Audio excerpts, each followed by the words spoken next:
Crisis in China's steel industry. Causes, consequences and global impact. Recently, China's steel industry has been experiencing a serious crisis. Numerous plants across the country, especially private enterprises, have been forced to close or significantly reduce production. This affects regions such as Tangshan, Hebei, Guangzhou, Chongqing and even Jiangsu. The main reason for this crisis is the sharp decline in demand for steel caused by the downturn in the Chinese real estate sector. The construction industry, which is the largest consumer of steel, is facing serious difficulties due to the slowing economy and tightening government regulations. The situation is exacerbated by the fact that many steel companies continue to maintain high production levels despite falling demand. This leads to the accumulation of huge inventories of unsold products. According to some estimates, steel inventories at mills now far exceed those at distributors. The financial situation of steel companies is deteriorating rapidly. Many companies are incurring losses and are forced to declare bankruptcy. A prime example was the recent bankruptcy of Jiangsu Delong Nickel Industry, one of the largest stainless steel producers in China. This event sent shockwaves through the industry and drew attention to the challenges facing traditional manufacturing in China's current economic environment. The crisis is not only affecting the steel companies themselves, but also the entire associated supply chain. Banks, wholesalers, equipment suppliers and commodity traders are all negatively affected by the situation.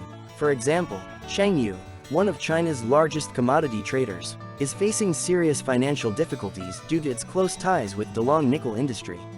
To cope with the crisis, Chinese steel companies are actively seeking new markets abroad. In the first half of this year, China's steel exports rose 24% to 53 million tons. It is expected that by the end of the year, the export volume may approach the record level of 2015 to 110 million tons. However, such a sharp rise in Chinese steel exports is causing serious concern in other countries. Low Chinese steel prices are putting pressure on local producers and causing global steel prices to fall. This has already caused a backlash. Many countries have launched anti-dumping investigations against Chinese steel products. For example, the largest steel mill in Chile recently announced the suspension of operations due to its inability to compete with cheap Chinese imports. The U.S. is also considering imposing additional tariffs on Chinese steel. The situation in China's steel industry clearly demonstrates the challenges facing the country's economy as a whole. Slowing growth rates, problems in the real estate sector and growing international competition are forcing Chinese companies to look for new ways of development.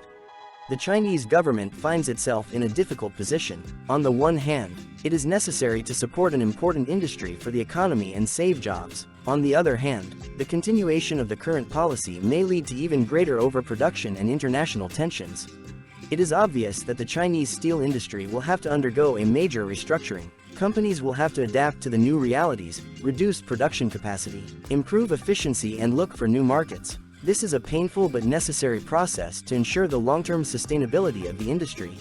The crisis in China's steel industry has global implications. It affects global steel prices, trade relations between countries and the competitiveness of producers in other regions. The situation requires close monitoring and informed decisions by both the Chinese government and the international community.